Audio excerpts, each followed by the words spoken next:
Darby's Tale is the first segment of the 12th episode of the first season of My Friends Tigger and Pooh. And visually, this one is really good fun, but it has a nice narrative as well. Darby is kind of feeling left out because everybody has a tail except her.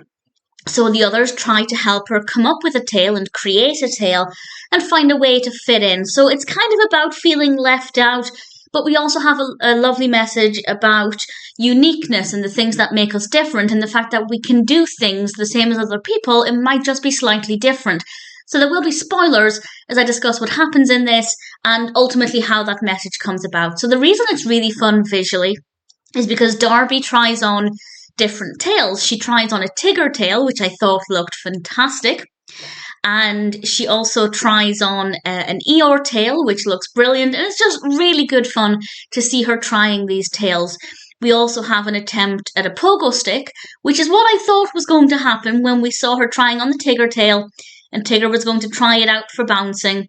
Well, Darby was going to try it out for bouncing with Tigger. And when she was unable to do it, of course, they realised she needed another way to bounce. And the pogo stick looked tremendous fun. I remember the pogo stick craze of the early 2000s very, very well. And it was a nice way to get her bouncing like Tigger did, but it still didn't really feel the same as having a tail. And she has to learn that actually she doesn't need a tail because she can do all of the things the others do. She said, for example, she wanted a tail so that she could wag it like a dog to show how happy she was. But then somebody, I think Tigger, pointed out that you can do that by laughing. That's how you show you're happy. And it helps to show that actually, even though you might not do something the same as somebody else, you can still show the same thing and still have the same abilities. It's just a little bit different.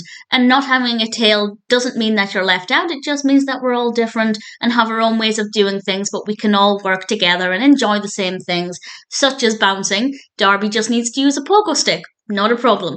So I thought it was a really sweet message, and Darby definitely had to learn that even without a tail, she can still do things that other people do.